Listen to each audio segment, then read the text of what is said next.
Non, voilà, j'ai réuni des amis acteurs sans, sans argent, entre guillemets, quoi, et sans vraiment objectif de faire un long métrage, quoi.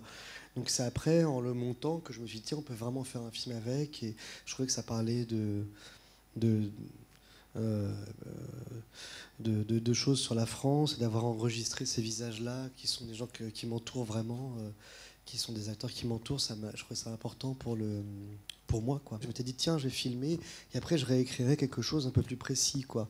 Mais en voyant la matière, en montant le film, et ce qu'avaient donné les acteurs, parce que je trouve qu'ils donnent quelque chose d'eux, et cette brutalité-là, je trouvais ça important d'en faire un objet, quoi, et de garder cette brutalité, entre guillemets, de pas ouais, je trouve ça logique. Et puis je trouvais ça logique de parler d'un tel sujet sans argent. Ça m'a pas dérangé en fait. Du coup, enfin ça m'a dérangé parce que c'était très dur d'aboutir le film. Mais par contre, l'idée de faire un film comme ça, vraiment entre guillemets à l'arrache. Mais bon, moi j'ai plus 20 ans et c'est vraiment l'idée de. Et puis les gens avec qui j'ai travaillé non plus, donc ils m'ont vraiment offert un temps. Ils auraient pu faire autre chose, mais ils m'ont donné ce temps-là comme un temps gratuit. Et puis après, cette chose-là, elle s'est répercutée sur plein de choses, sur la post-production, enfin sur tout, quoi. Sur même là maintenant, d'essayer de le faire naître, c'est déjà extrêmement fou par rapport à ce qui est la base du film, quoi. Mais je trouve que c'est assez juste par rapport au sujet du film.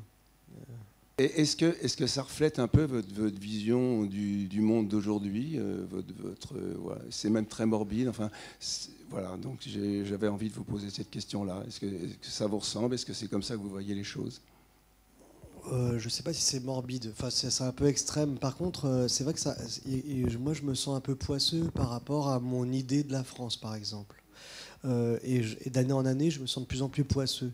C'est-à-dire que je sais pas trop où coller mes rêves, euh, mon besoin d'espoir. Ça, je sais pas trop où le mettre. Et je pense qu'on est pas mal comme ça. Donc moi, je trouve que j'ai essayé de faire ce film. Je voulais que le film ne juge pas, entre guillemets, l'un ou l'autre. Je sais pas si c'est réussi ou pas, mais je voulais pas juger ça. Je voulais que ce soit des, hum, des forces qui s'opposent. Mais par contre, je ne voulais pas donner un jugement et dire alors lui il est pas bien ou lui il est bien. Donc ça rend le film très poisseux. Mais je pense que, parce que je juge pas en fait, mais parce que moi-même j'ai tout ça, ce paradoxe, enfin ces paradoxes ils sont en moi aussi, même social, je dirais. Socialement je suis dans ces paradoxes-là. Et ça me rend très poisseux. Enfin, je sais pas comment expliquer. J'ai du mal à coller un vrai espoir dans une idée politique. Et donc, du coup, je pense qu'on en est un peu là, malheureusement. Et malheureusement, moi, personnellement, j'ai pas de solution réelle. Par contre, je trouve que ce qui est beau dans le film, c'est de se dire que bah, on l'a fait déjà et c'est un mouvement. Et aussi que ces gens, en travaillant un peu à l'étranger, et je revoyais le film, je me disais, ça c'est très français, c'est qu'ils s'engueulent. Même ça paraît bizarre, mais ils restent ensemble. Mais en même temps, je trouve que ça, c'est quelque chose qui donne bizarrement à un endroit un peu souterrain de l'espoir. C'est-à-dire en fait qu'on a encore le droit au débat. Moi, je trouve que des fois, l'héritage, il n'a pas été totalement donné. Enfin, on n'a pas totalement tendu la main vers la jeunesse. Et en même temps, à l'inverse, il y a vraiment un problème de comment sont traités nos arrière-grands-parents, nos grands-parents. Et d'ailleurs, dans le film, quand on n'avait pas du tout d'argent, j'ai visité plein de maisons de retraite en suppliant les gens de me laisser tourner. Et du coup, les seuls qui m'ont laissé tourner, entre guillemets, gratuitement, et puis c'est les petites sœurs des pauvres. Et, euh, et- qui est de loin, je vous le dis, quand vous arriverez à l'âge, ce qui est l'endroit le plus sympa, ceci dit, enfin, de toutes les maisons de retraite que j'ai visitées. Mais, Bah, merci pour le conseil. non, non, mais de loin et de loin, hein. Mais par contre, il y a beaucoup de gens, des personnes âgées, qui sont des personnes âgées, parents, pardon, oui, parents de gens assez riches. Donc ce qui est un peu ce qu'elle me racontait, donc qui était vraiment dans le besoin en fait. Et ce qui raconte quelque chose de la société en ce moment. Mais bon, le film n'est pas là-dessus, hein, mais ça pourrait être un sujet. C'est-à-dire en fait que quelque chose est pas donné, mais et du coup, ou pas du coup, je sais pas qu'est-ce qui se passe, mais quelque chose n'est pas non plus rendu. Donc c'est une vraie question que j'aborde pas dans le film, mais qui est un sujet en soi, quoi. Mais je pense que par contre, la question de l'héritage en France et en Europe et du pays qui vieillit, c'est des vraies questions que j'essaie d'aborder dedans, mais c'est pas forcément morbide. Le fait de... quand je montais le film, je pense à la... Je sais pas, vous dites si je suis trop bavard et si vous avez des questions, il faut m'arrêter. La tragédie grecque, c'est construit comme ça, en fait. Le théâtre, au début, c'était un acte politique. Donc, en fait, c'était pas un acte de divertissement. Donc, au début, et du coup, la tragédie a été montée comme ça. C'est-à-dire que quelqu'un arrivait et disait, moi, je pense ça, je pense ça, je pense ça. Le public disait, oh, d'accord, bah, s'il pense ça, c'est qu'il a raison. Et quelqu'un d'autre arrivait. Un autre personnage dit, non, non, je suis désolé, je suis d'accord avec toi, mais en fait, il y a quand même ça que tu oublies. Bon, le public est d'accord, il est divisé entre ces deux positions. Puis un troisième arrive et puis il dit non, mais moi je pense ça. Et la troisième qui arrive amène la tragédie, quoi. Et puis à la fin, ils finissent par s'entretuer. Mais finalement, le public, il est mis dans une position de questionnement, de juge, et il est actif, et il devient politique. Et c'est là où la catharsis se faisait. Et c'est vrai que, par exemple, le cinéma, dans ce film-là, moi j'ai essayé comme un truc de travail, je ne sais pas si c'est réussi, mais des fois quand il crie trop fort, c'est pour essayer de dépasser l'écran, pour essayer que vous soyez divisé en vous-même, que vous disiez qu'est-ce qu'en pense mon voisin avec cette colère ou cette violence-là, qu'est-ce qui se passe pour les autres et qu'est-ce que l'autre en pense, et qui se mettent à choisir quelque chose. Alors que le cinéma, bon, entre guillemets populaire, enfin ce qu'on voit, on est souvent on regarde la vie des gens qui est filmée. Vous voyez ce que je veux dire? On est comme des voyeurs en fait qui regardons une histoire. C'est vrai que là j'essaie un peu. Après il y a plein de films. La maman la putain, c'est pas ça. Louis Malle, le feu follet, c'est pas du tout ça. Bon, il y a 800 films qui sont pas comme ça, mais je veux dire c'est comme ça que le cinéma nous apparaît d'une manière logique. Que Pascal et Pauline s'en aillent. C'est l'acte le plus violent du film, enfin à mes yeux, à moi, hein, mais parce que ça laisse. Non, c'est vrai, il y a, voilà, mais pourquoi ils sont. Après, par contre, ça parle aussi de cette chose-là où, en tout cas, moi, ma génération était élevée dans des écoles publiques, on était mélangés, puis petit à petit, on sent que, bah, on a l'impression qu'on est tous au même endroit et avec les mêmes chances et puis avec le même potentiel. Bah non, en fait, pas potentiel, c'est pas le bon mot, mais avec le même. Enfin, voilà, on se rend compte qu'il y a des vraies injustices. Profonde, voilà quoi. Mais bon, moi j'ai pas d'aigreur par rapport à ça, hein. Enfin, c'est ça que j'essaie de dire aussi dans le film. Enfin, mais j'ai par contre une pensée un peu poisseuse parce que j'ai pas de solution. J'ai du mal à dire moi je pense ça et il faut faire comme ça. Ça j'ai du mal, même pas à le dire, à avoir une idée. Donc, le titre a vachement été pensé quand même mais par contre. Il y a évidemment une forme d'ironie, mais c'est pas vraiment que ça. Je pense qu'il y a quelque chose, moi, qui me réconforte d'avoir pu filmer ces acteurs, qu'on m'ait donné ce temps-là, et que, bon, je trouve que le geste même du film, pour moi, il est réconfortant que ce soit possible en dehors de l'industrie du cinéma ou dans le théâtre. Je veux dire, dans un sens, personne sur ce film, enfin, personne n'a que ça à faire. Enfin, je sais pas comment expliquer ce que je veux dire. Tous les gens qui ont participé à ce film peuvent faire d'autres choses. Mais même là, je vois, il y a William, mais même du distributeur, mais aux acteurs au début. Je veux dire, enfin, dans toute la chaîne, personne n'est obligé en fait de le faire, puisqu'il y a quand même beaucoup de choses d'autres à faire qui peuvent paraître plus constructives et puis plus rentables. Puisque voilà, donc du coup, je trouve que ça, c'est quand même quelque chose.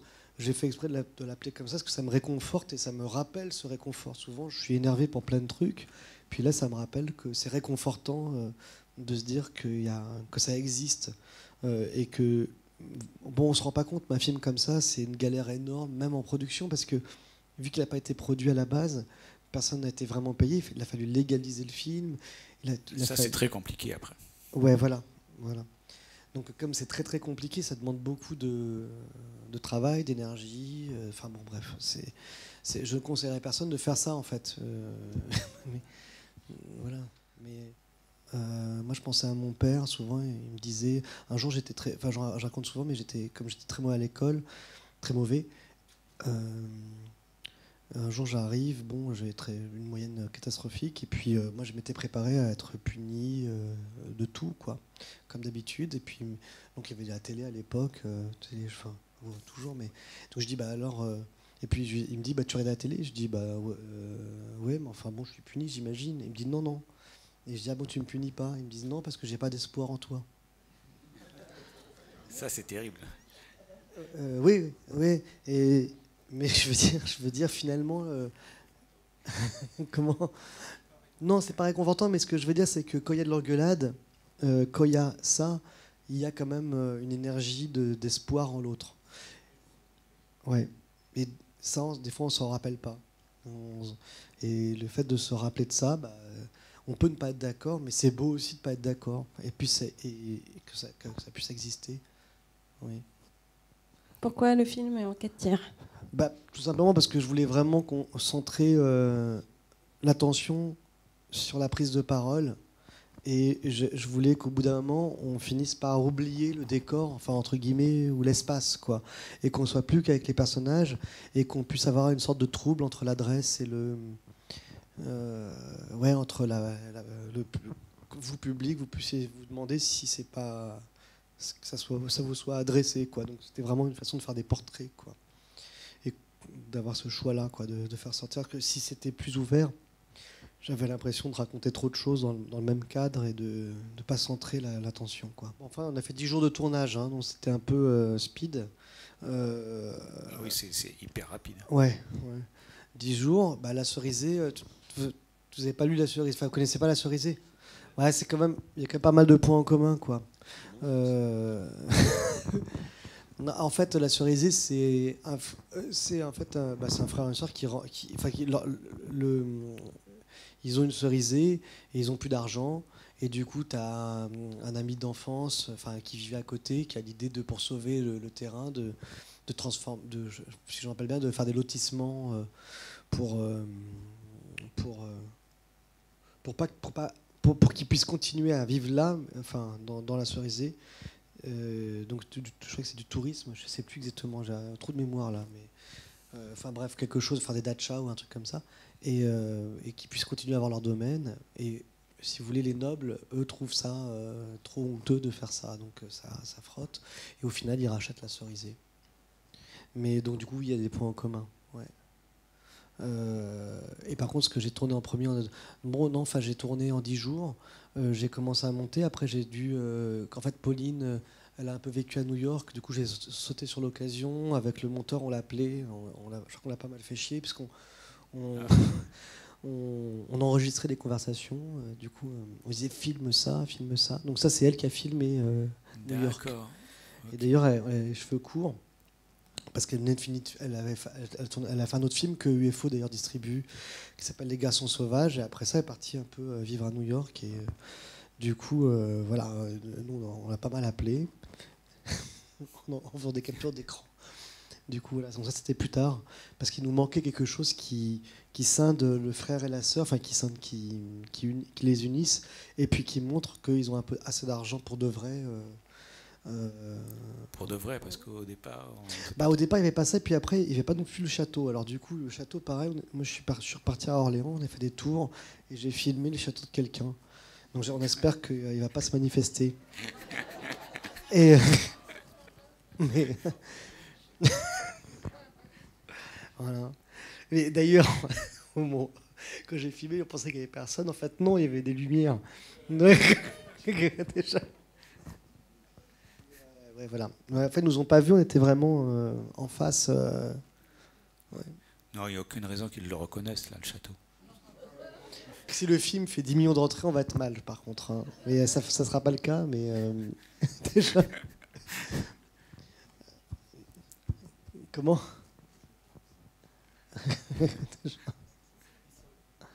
Ah bah c'est gentil. Mais ceci dit, si vous avez bien aimé, c'est le genre de film qui a vraiment besoin du public, ce genre de film. parce que c'est tellement à côté. Moi, j'ai souvent cette image, j'ai l'impression, en sortant ce film, que je fais du scooter sur l'autoroute. Ouais. Ou de la mobilette, quoi, plutôt. Parce qu'un scooter, il y a les 125, quoi. Donc, comment? Oui. Ouais, c'est un peu bon, voilà. Donc, c'est des films qui ont vraiment besoin du public parce que on se rend pas compte, parce que le film, quand il sort, il y a un truc de marché où plein de films arrivent et puis on croit qu'on a le temps, mais en fait c'est pas vrai. On n'a pas le temps, c'est tout de suite. Ouais, c'est tout de suite. C'est comme le théâtre en fait. Mais le théâtre, on le sait. Sauf que le cinéma, on croit que c'est possible de le voir. Après, en VOD, c'est même pas forcément vrai, parce que ce genre de film, c'était tellement fragile que c'était pas possible de le voir en VOD. Et puis en plus, moi, pour le coup, c'est un film que j'aime pas en VOD. Pas en VOD, mais en... Je trouve que c'est pas un bon film à voir seul. Si t'es tout seul dans une salle, pourquoi tous ces gens te crient dessus, quoi? T'es tout seul. Non mais... c'est vrai. Alors que... Non mais vous voyez ce que je veux dire ou pas? Ça n'a pas de sens. Et du coup, s'il y a des gens, enfin plus de gens, ça crée une dramaturgie de ça. Oui, en plus ils peuvent débattre après. Elle s'appelle Pauline, je crois. La caméra l'aime, cette fille-là, non? Ouais. Mais c'est une bonne... Mais j'ai même galéré à monter le film tellement elle est cinégénique. Parce que, en fait, j'ai dû couper des scènes. Parce qu'en fait, au début, je commençais plus avec elle. Et quand je montrais à des potes, plus personne ne voulait voir quiconque d'autre que elle. Non, mais c'est vrai. Et elle est ultra cinégénique. Mais du coup, il faudrait que je fasse un film sur elle, quoi. Mais oui, je suis complètement d'accord. Elle a une cinégénie assez folle. Et dans l'autre film, avec Garçon sauvage aussi, je trouve ça complètement fou. Et moi, je la connais très bien parce que... Comment? Ah oui, bon... Mais j'ai beaucoup travaillé avec elle au théâtre. C'est une très grande comédienne de théâtre. Mais je veux dire, au cinéma, elle n'a jamais fait de cinéma. Enfin, c'est son premier film et c'est fou, en fait, ce qu'elle dégage. Enfin, son visage, ce que dégage son visage. Ouais. Et il y a une mélancolie et en même temps une douceur, quelque part. Et ouais, c'est vrai. Je commençais beaucoup avec Pauline. Il avait l'air plus riche. Donc ça me pose, enfin là il y a eu le Skype, du coup ça fait pauvre, mais limite elle impose un truc presque chic. Mais ouais, c'est une sorte de magie, voilà. Le personnage était censé se retrouver, et du coup je l'ai utilisé autrement. Mais mais par contre je trouvais ça très beau que dans cette scène-là, quand je l'ai montée, pour moi elle a beaucoup de sens parce qu'elle est juste avant où il se serre la main avec Manu, qui est filmé de très loin, là, avec Manu et Pascal. Et c'est comme s'il avait accepté quelque chose, que les deux acceptaient, après cette scène d'engueulade, quelque chose comme un non-dit, et qu'ils acceptaient tous les deux d'une manière très, très tendre quelque chose. Mais donc il n'y avait pas un intérêt derrière, une signification vénale ou autre de la part de... Dans le baiser Oh non, j'ai pas pensé à ça, l'argent dans le baiser. Ça commence par la séduction. Non, j'ai pas pensé à ça. Non, par contre, c'est vrai que ça, c'est un moment important pour moi parce que bizarrement, c'est comme un non-dit qui fait arriver à ce serrage de main et puis au fait qu'ils s'en aillent, quoi. Comme s'ils abandonnaient quelque chose en disant, de toute façon, on repart. Enfin, je trouve qu'ils ont tous une présence et la jeune comédienne qui joue Pauline. Enfin. D'ailleurs, j'ai trouvé ça assez amusant parce qu'ils ont, enfin, c'est leur vrai prénom. Mais moi, ça m'a beaucoup dérangée et je trouvais ça limite. Bon, après, vous voyez comme quoi l'appréciation, elle est vraiment variable d'un individu à un autre. Mais au bout d'un moment, j'ai trouvé ça anxiogène. Comme ça, le fait qu'il y ait toutes ces tensions. C'est vrai que ça allait. C'est vrai que l'engueulade dans la voiture, elle a quelque chose d'anxiogène. Ouais. Voilà, moi ça m'a dérangé. Mais d'ailleurs, c'est une vraie question sur ce que je parlais. Est-ce que le cinéma s'est fait, enfin c'est une vraie question, pour totalement être un divertissement total ou c'est pas forcément ça. Et ce que je trouve d'ailleurs, je parlais de ça parce qu'on parlait du son, parce que c'est vrai que là moi j'ai fait remettre trop fort et puis en fait c'était très peu fort quand je suis arrivé. Du coup en réaction j'ai mis plus fort, donc c'est vrai que c'était très fort, j'imagine. Mais donc oui, il y a un petit accrochage sur le son. Mais par contre, on parlait du coup de Dunkerque. Et par exemple, Dunkerque, je sais pas, vous l'avez vu Dunkerque, le film, quelqu'un? Non? Personne? Voilà, le son est très fort et très violent, c'est très organique, quoi. Et finalement, cette expérience-là de cinéma, bon, ben, il n'y a pas de raison que nous que moi je puisse pas dire, bah voilà, ils peuvent s'engueuler, c'est peut être une expérience organique, on peut se sentir contraint là-dedans, mais ça peut faire surgir de la pensée aussi. Voilà, donc évidemment que je pense que c'est violent cette scène-là parce qu'on est complètement bloqué entre deux qui se crient dessus. En fait, c'est ça. C'est sûr. Le fait d'être. On reste spectateur. Je trouve que c'est différent parce que là, c'est un format. Enfin, c'est un film. Ça serait encore différent si c'était justement avec les comédiens comme ça qu'on voit en. C'est pas vrai parce que moi au théâtre, pour moi, metteur en scène de théâtre, on m'a souvent reproché que les acteurs crient trop, que c'est trop violent. C'est pas vrai. Mais par contre, ce qui est vrai, c'est que je pense que s'il le disait en parlant, ça serait très intelligent et ça serait très dialectique.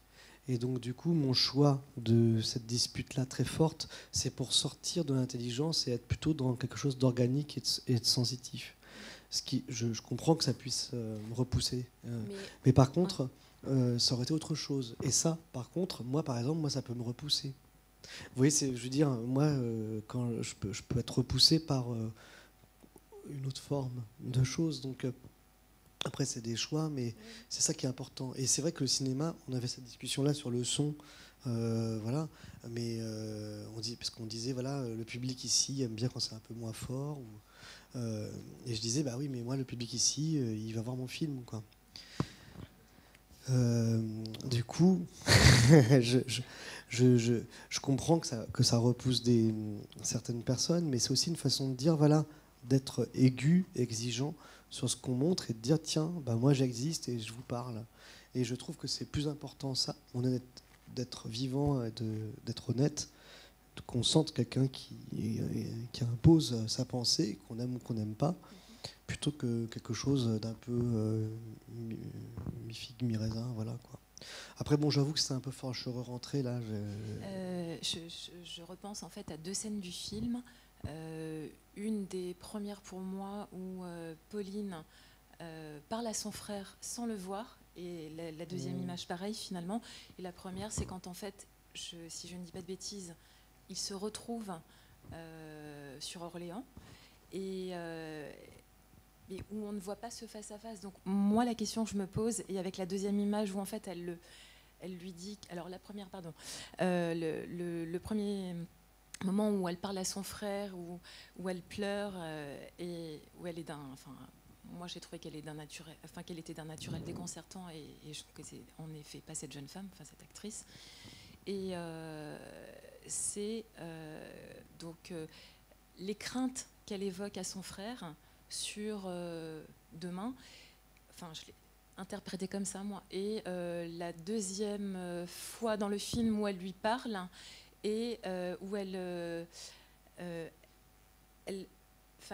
lui dit un petit peu comment tout ce qu'elle a sur le cœur, qu'elle le trouve laid, qu'il ne rit plus, qu'il ne... Et je ne suis pas sûre d'avoir compris, en fait, je ne sais pas si vous avez voulu